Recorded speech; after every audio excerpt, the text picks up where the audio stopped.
Vamos abrir, eu convido os irmãos a abrirem as suas Bíblias em Marcos capítulo 15, a partir do verso 33.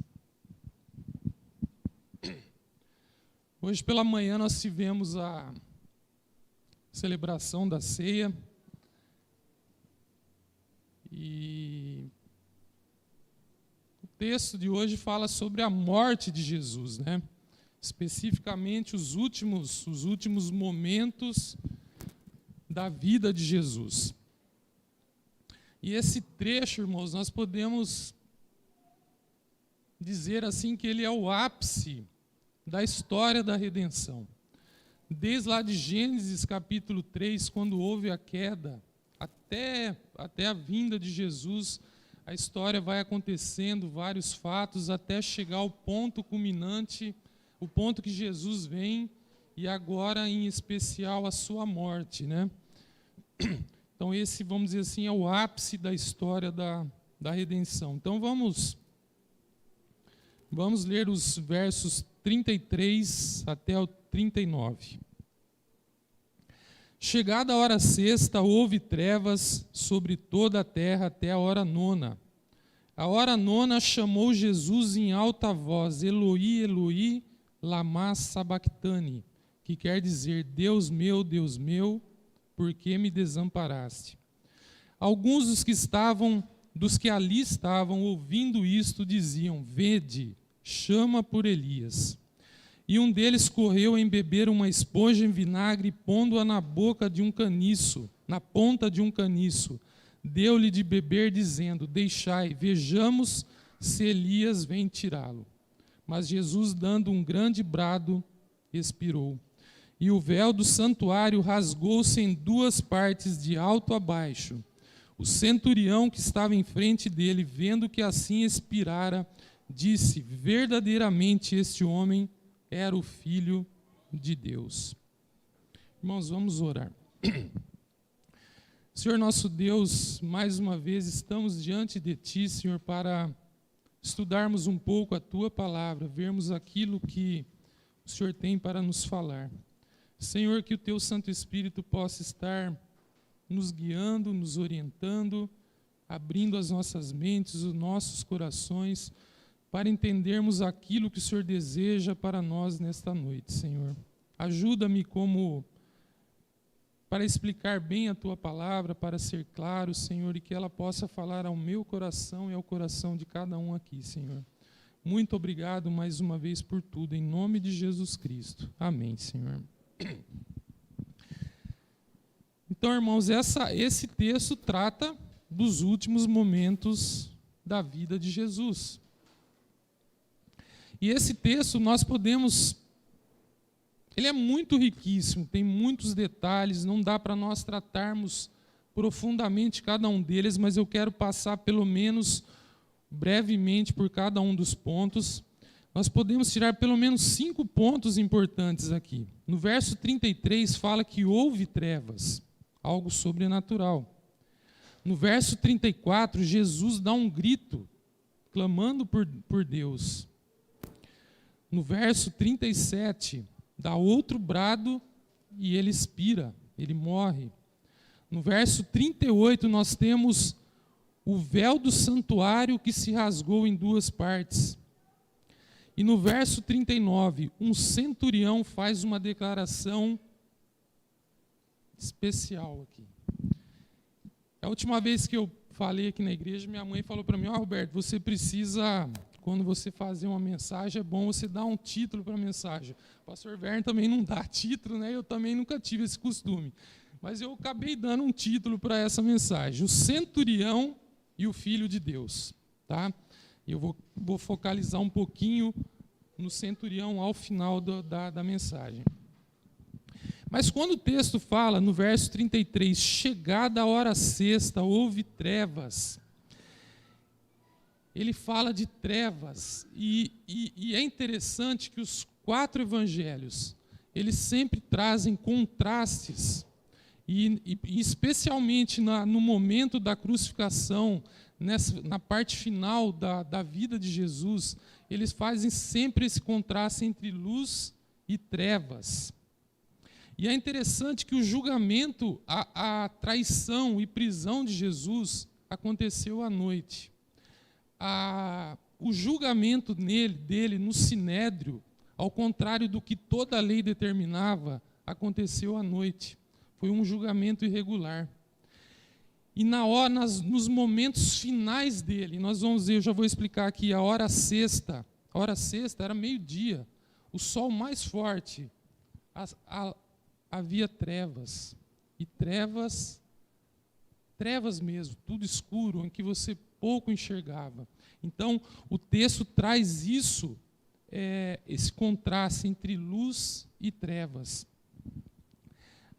Quando diz aqui hora sexta, o dia começava a contar, era contado a partir das 6 horas da manhã. Então, às 7 horas da manhã era a hora primeira, assim sucessivamente. Então, meio-dia, hora sexta, era o meio-dia. Nós vemos aqui no verso 25, era a hora terceira quando crucificaram. Isso quer dizer que Jesus foi crucificado às 9 horas da manhã. E ao meio-dia ele estava lá, e acontece as trevas, e houve trevas por 3 horas. Os momentos finais da vida de Jesus. Outro contraste interessante é a transfiguração. Na transfiguração, diz lá que o rosto de Jesus brilhou como o sol.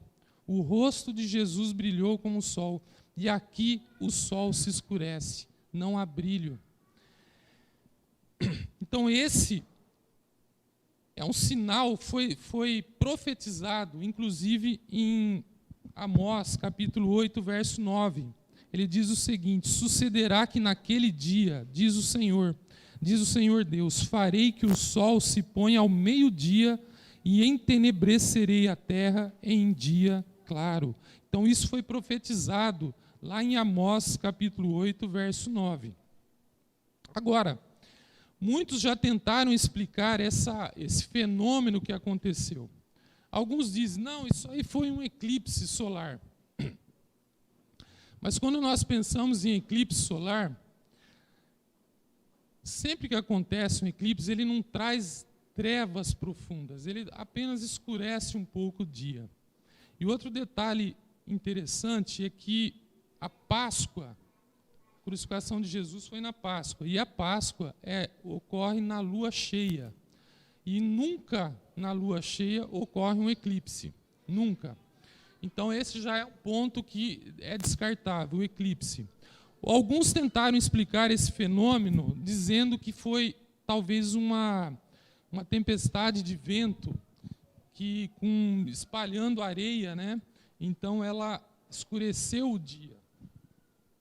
Também não é possível, porque nessa época da Páscoa é tempo de chuva em Israel. Então não acontece isso. Então nós temos que entender que isso realmente foi algo sobrenatural, não foi uma coincidência, não foi algo comum de se acontecer. E todas as vezes que acontece trevas, como aconteceu nisso, isso é um sinal de julgamento divino, é Deus julgando.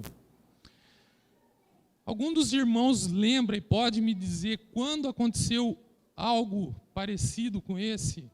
Que 3 dias seguidos ficaram sob trevas na história da Bíblia? Alguém lembra e pode me dizer? Quem fez o Docmus agora estudou pouquinho tempo isso, hein? Ninguém lembra? Oi? No Egito, isso mesmo. A penúltima praga do Egito, houve trevas sobre a terra. 3 dias seguidos em trevas.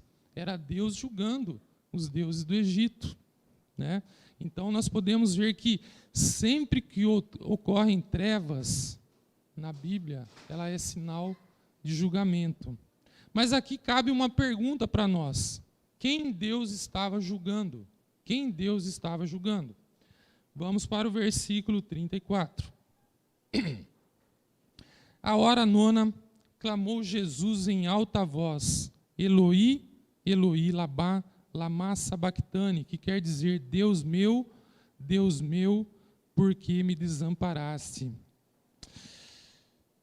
É interessante que esse texto, irmãos, aqui Jesus está dizendo algo assim, Jesus está perplexo com o que está acontecendo, ele está em desespero.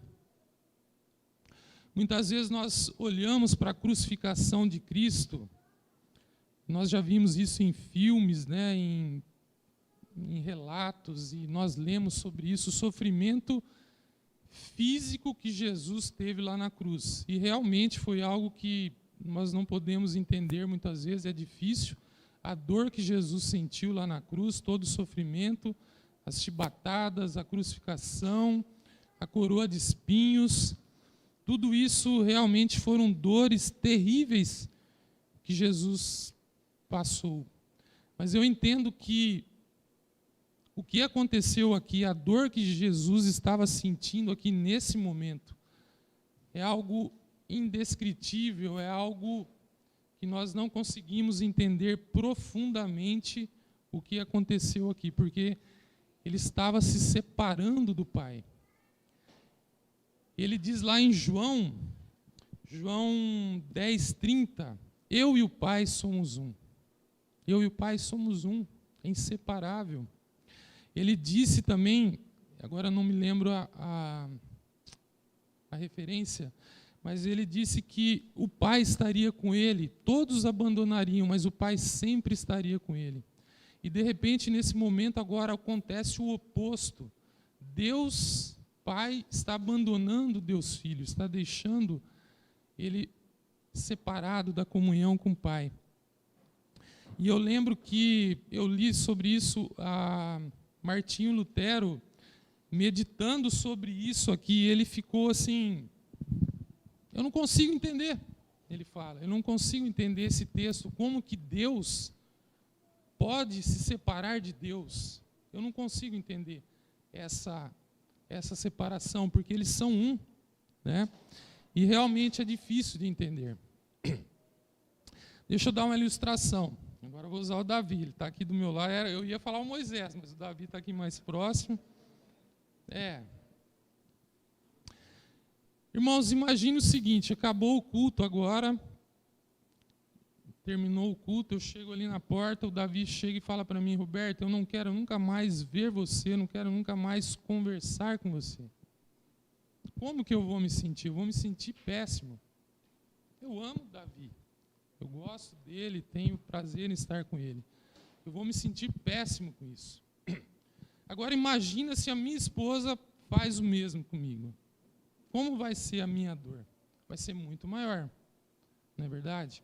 Agora, quando nós pensamos no amor de Deus, entre Deus e o Pai, Deus Pai e Deus Filho, um amor que é desde toda a eternidade, a comunhão deles é permanente desde toda a eternidade. De repente, eles estão se separando da comunhão. Jesus entra em desespero, em perplexidade, ele não consegue entender o que está acontecendo. Agora, por que isso? Por que acontece isso, irmãos? Por que Jesus está passando por isso? Porque ele estava sentindo, ele estava levando na pele dele o peso do nosso julgamento. Ele estava sofrendo o nosso julgamento, aquilo que nós merecíamos. 2 Coríntios 5:21 diz o seguinte, aquele que não conheceu o pecado, ele o fez pecado por nós, para que nele fôssemos feitos justiça de Deus. Então aqui nós podemos ver a seriedade do pecado, o quanto é sério o pecado, quanto ele nos afastou de Deus e custou a morte, a separação, o sofrimento de Cristo, porque ele assumiu os nossos pecados. Eu não sei quantos de vocês já assistiram algum vídeo ou já leram sobre isso, mas quando, principalmente não, nos polos, né, tanto o Polo Norte como o Polo Sul, na Antártica, né, eu vou falar especificamente Antártica, aproximadamente no mês de maio, o sol se põe. E ele só vai voltar a nascer de novo em julho. Então, cerca de 2 meses e meio, não existe luz solar, só escuridão. E eu estava lendo sobre um explorador antigo já, e eles foram para lá e o barco afundou, e eles ficaram presos lá na Antártica, bem nesse período. E eles contam que, apesar da dificuldade do frio, apesar da dificuldade da falta de alimento, o que mais trazia angústia, mais tristeza, era a falta da luz solar. Eu lembro que o pastor Claudinei, ele morou lá no sul do Chile, né? É próximo lá da Antártica, lá não chega a ficar tudo escuro o dia, mas ele contou que durante o inverno os dias são muito curtos, poucas horas, eu não lembro quantas horas, mas ele falou que os dias são muito curtos. E a falta da luz solar, como traz tristeza, traz depressão, traz desânimo para as pessoas, né? Então, como isso afeta a vida das pessoas, a escuridão. E a Bíblia nos fala, a Bíblia fala muito claramente sobre as trevas espirituais.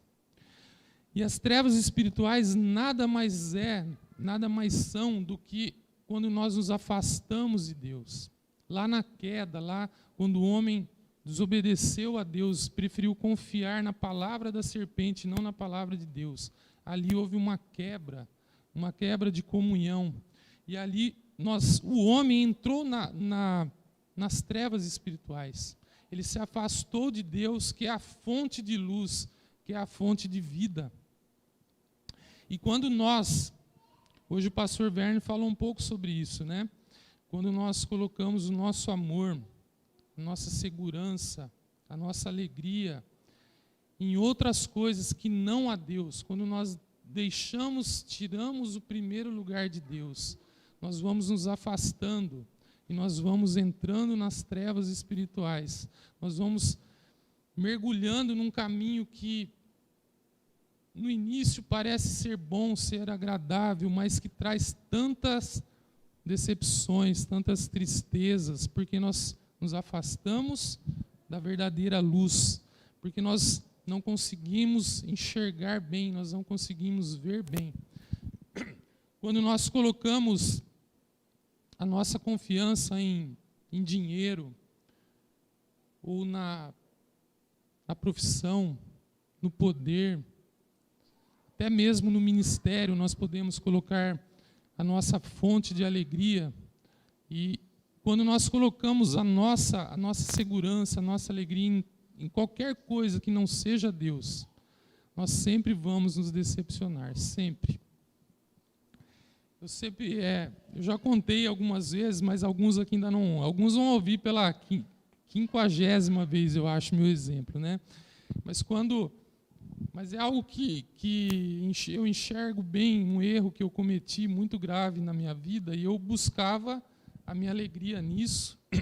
Já busquei em tantas outras coisas, mas isso era que foi forte no início do casamento, né? Eu comecei a buscar alegria e prazer e sentido na vida em viajar, em buscar viagens, conhecer lugares e lugares e lugares, né? E não que isso seja ruim, não é errado você viajar, é bom passear, é bom descansar, é bom ter um momento de lazer com a família, tudo, mas aquilo tomou uma proporção na minha vida que era o sentido da minha vida. Eu tinha que dizer que eu já fui para tal e tal lugar. Então eu tinha prazer naquilo. E eu me lembro perfeitamente o dia que eu cheguei num lugar que eu sempre falava para a Vivi que eu queria muito ir, e cheguei naquele lugar, e eu estava no lugar melhor lá, que dava para ver a visão de tudo lá, né? E eu comecei a olhar e senti um vazio muito grande no meu coração. Falei, eu cheguei no lugar que eu queria, mas eu estou buscando a minha felicidade, a minha alegria em algo que não tem sentido. E naquele exato momento a Vivian pergunta para mim, você está realizado, Roberto? E eu não lembro o que eu respondi para minha esposa, mas eu não estava, eu estava sentindo um vazio muito grande. Então, às vezes a gente coloca, e eu já coloquei a confiança e a alegria em outras coisas, só estou dando esse exemplo que é para ficar claro.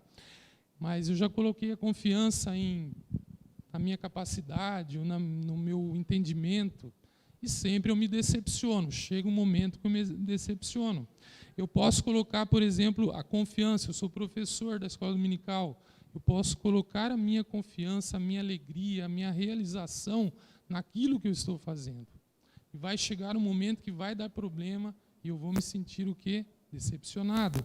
Porque eu estou substituindo o lugar de Deus por algo que não que não Deus, né?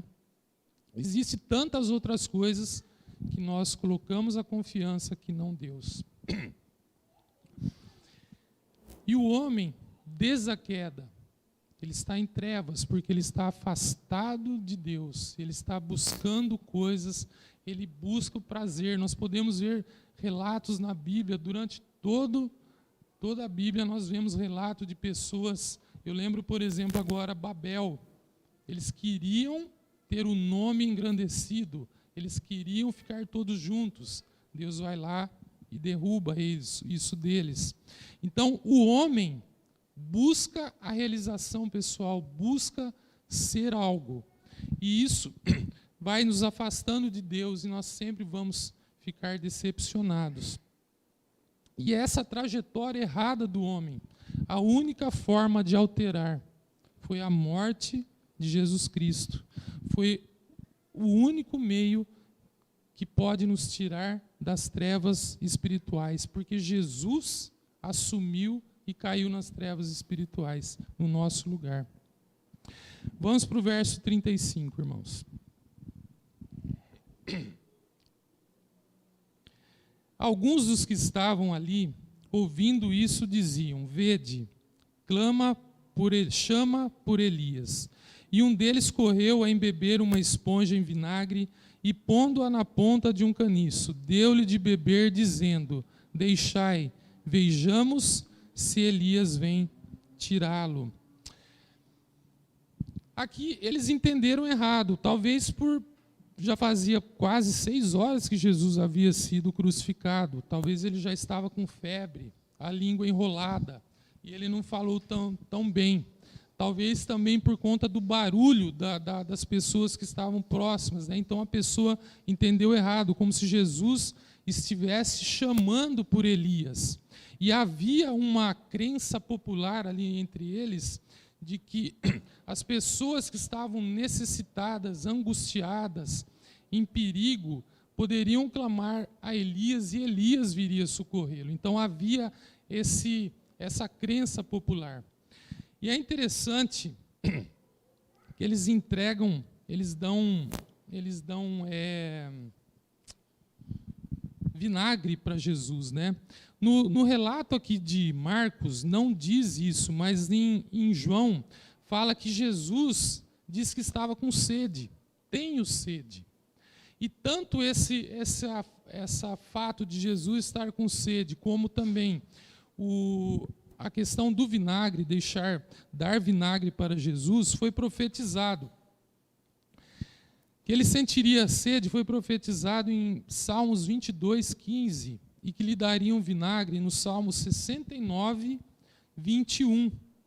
E o fato, vamos pensar um pouquinho sobre isso, ter sede, né? Jesus está nos seus momentos finais da sua vida. Pedir água sempre foi algo de mostrar acolhida. Eu lembro quando criança mesmo pequeno, falavam entre lá os moleques: você pode negar qualquer coisa, mas se alguém bater na tua porta e pedir água, você tem que dar água por isso, porque é sagrado dar água para quem tiver sede, né? E na cultura também oriental, sempre foi dar água, sempre foi algo de acolher a pessoa, né? Então, nesse momento mais terrível de Jesus, momento os últimos minutos de vida, talvez, ao invés deles terem um pouquinho de compaixão por quem está morrendo, eles tiveram ódio, tiveram desprezo por Jesus. E ao invés de dar água, eles dão vinagre, um vinho estragado, né? Algo amargo. Então isso mostra o que eles tinham no coração, um coração duro, né? Um coração com raiva do que Jesus representava para eles, né? Mas tudo isso que aconteceu, como eu disse, estava previsto que aconteceria. Deus nunca perdeu o controle de nada. Vamos para o verso agora 37, 38. Mas Jesus, dando um grande brado, expirou, e o véu do santuário rasgou-se em duas partes, de alto a baixo.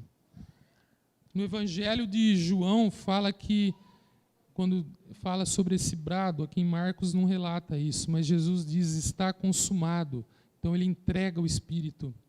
E aqui no verso 38, tem algo interessante. O foco do relato sai do Calvário, da cruz, e vai lá para o templo, né?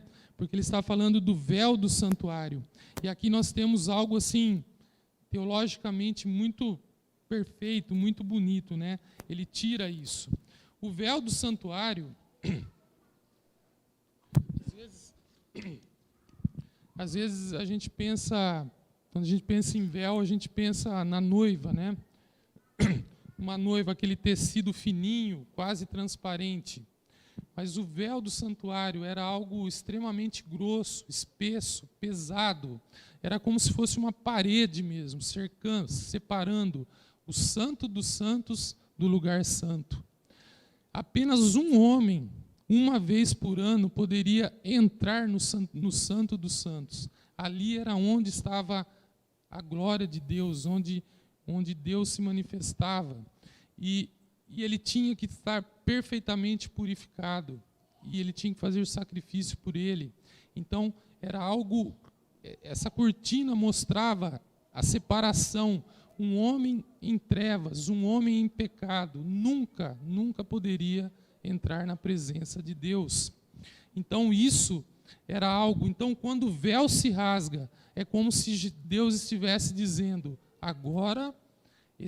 não é mais necessário sacrifícios, porque o sacrifício de Jesus é único, é perfeito, e agora aquele que crê em Jesus como seu Salvador pode ter acesso à presença de Deus. Então, isso agora está aberto para o homem, né? Então, todo homem que crê em Jesus Cristo, confia sua vida na obra redentora de Cristo lá na cruz, tem agora acesso a Deus. Então, e é interessante que aqui fala,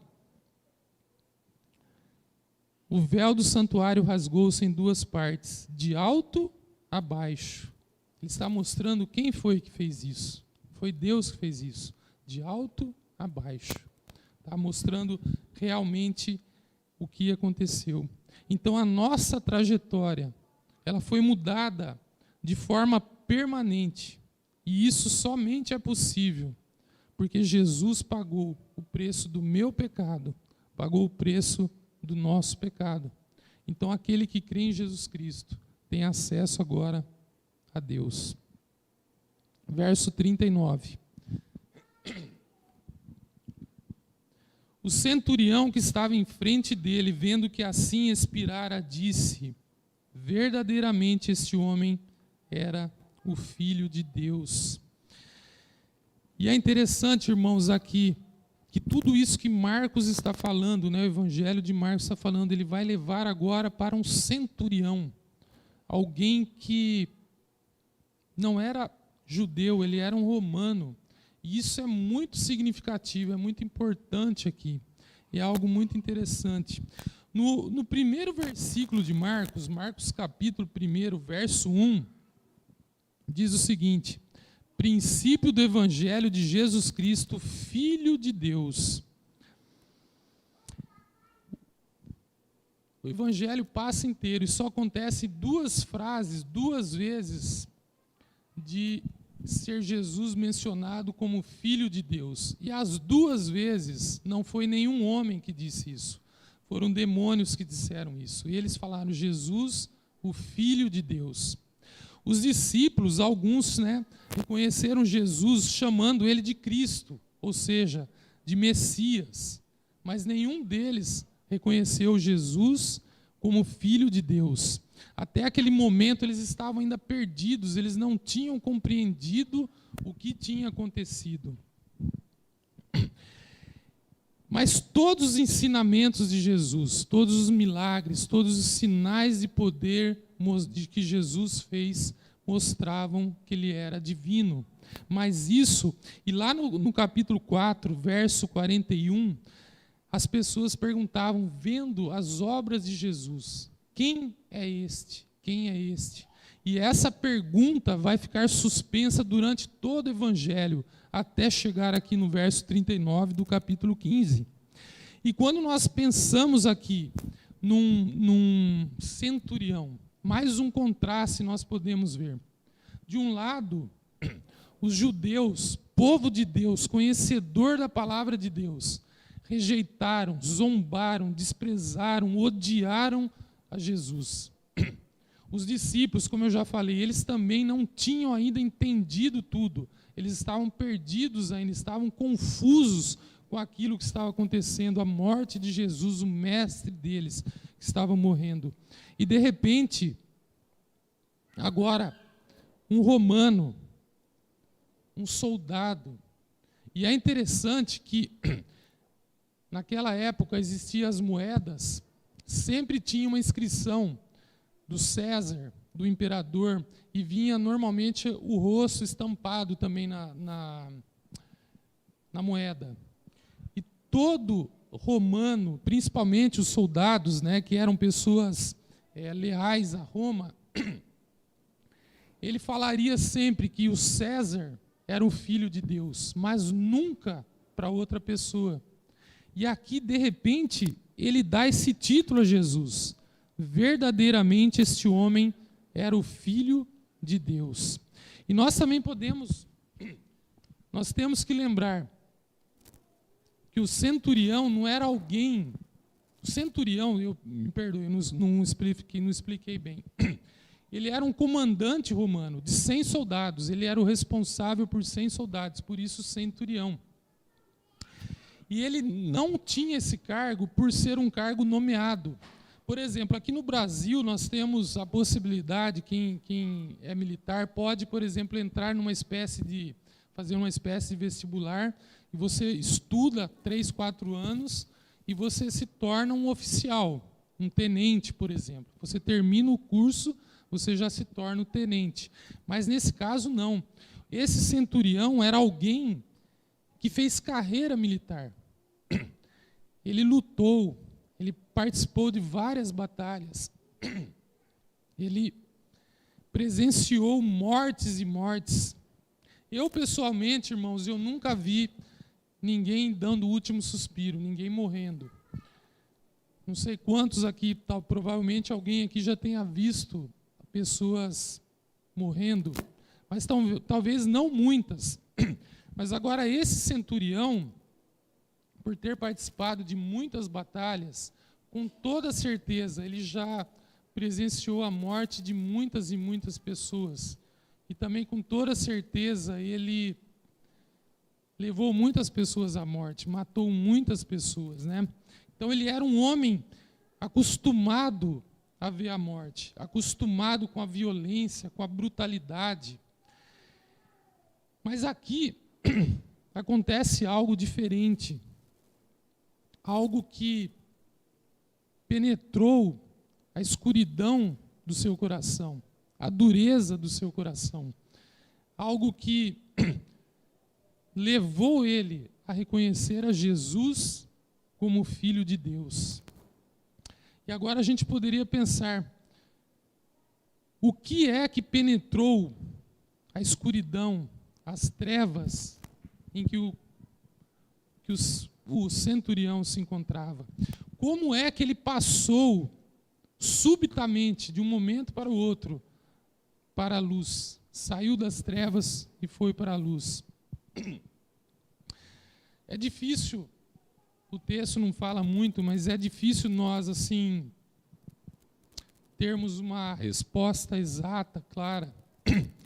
Mas eu creio que quando ele ouviu o brado de Jesus, quando ele viu a forma como Jesus morreu, aquilo fez grande diferença na vida dele. Um homem que estava acostumado a ver tantas mortes, já tinha visto tantas coisas, né? Ele vê algo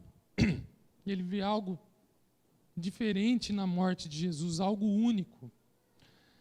Naquele momento de terror, de trevas, onde houve até terremotos, né? Onde houve tremor, ele viu algo de diferente na morte de Jesus. Talvez um olhar de Jesus, a ternura do seu semblante. Algo atravessou o coração duro daquele centurião. Desculpa.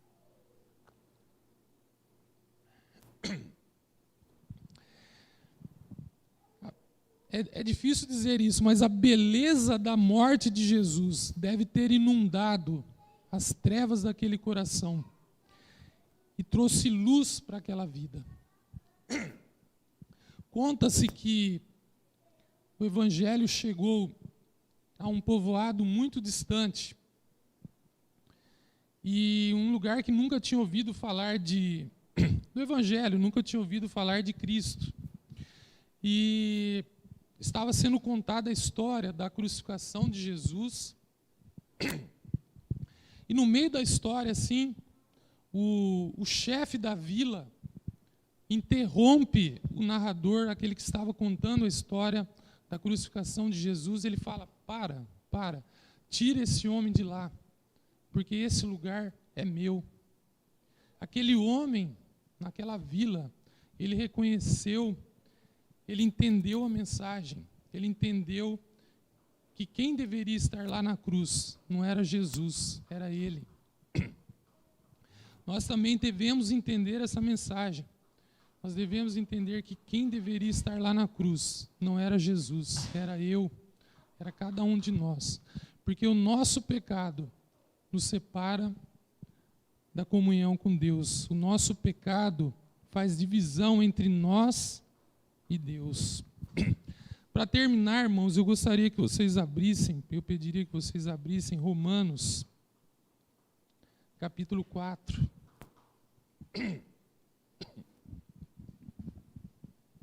Capítulo 4, eu só vou ler 2 versículos. Versículos 7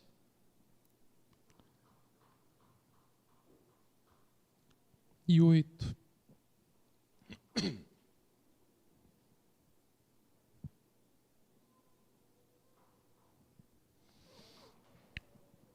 Diz assim, verso 7: Bem-aventurados aqueles cujas iniquidades são perdoadas e cujos pecados são cobertos.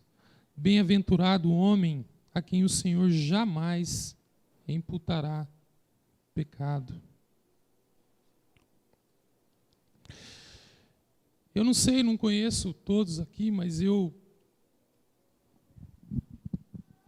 só faço uma pergunta.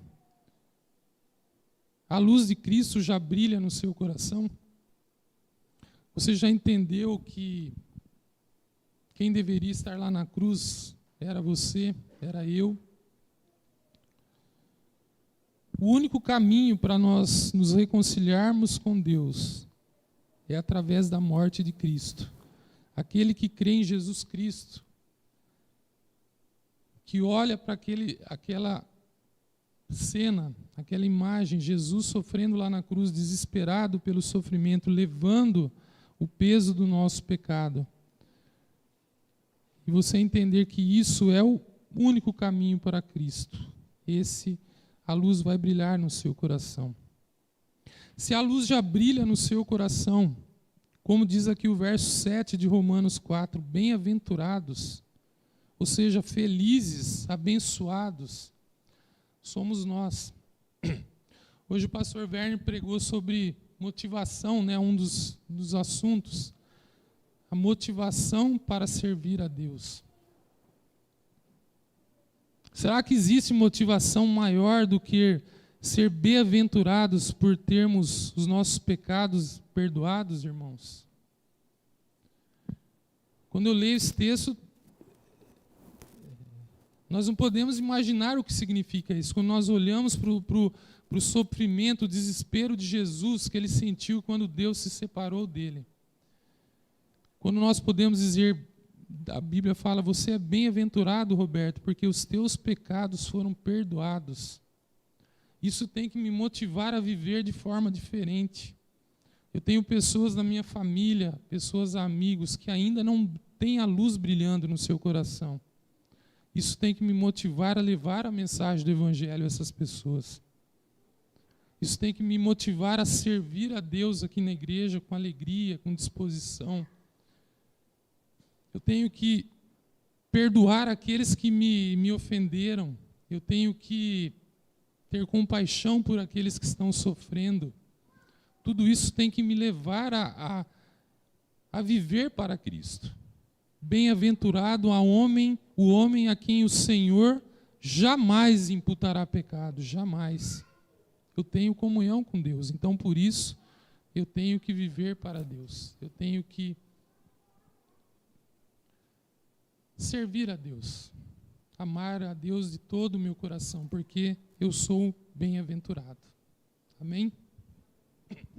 Vamos orar para encerrar. Senhor nosso Deus, obrigado pela Tua palavra, Senhor. E mais do que isso, Senhor, obrigado pelo Teu sacrifício lá na cruz. É difícil, Senhor, entender tudo o que aconteceu lá, Senhor. Mas nós sabemos que tudo isso foi por amor a nós. Um amor que o Senhor deixou a Sua glória, o Senhor se fez como um de nós. O Senhor sofreu lá na cruz, o Senhor se separou do Pai, por conta dos meus pecados, dos nossos pecados, Senhor. Ajuda-nos nas nossas fraquezas, nas nossas limitações. Ajuda-nos, Senhor, a voltarmos os nossos olhos cada dia mais para o Senhor. Que possamos amá-lo, Senhor, de todo o nosso coração. Ajuda-nos, Senhor, a vivermos para o Senhor, a termos os nossos olhos voltados para as coisas do alto e não para as coisas desse mundo que são tão passageiras e nos trazem muitas vezes decepções porque confiamos nessas coisas, Senhor. Perdoa-nos por isso. Obrigado, meu Deus, mais uma vez, pelo Teu sacrifício, pelo Teu amor. Em nome de Jesus Cristo, Senhor. Amém.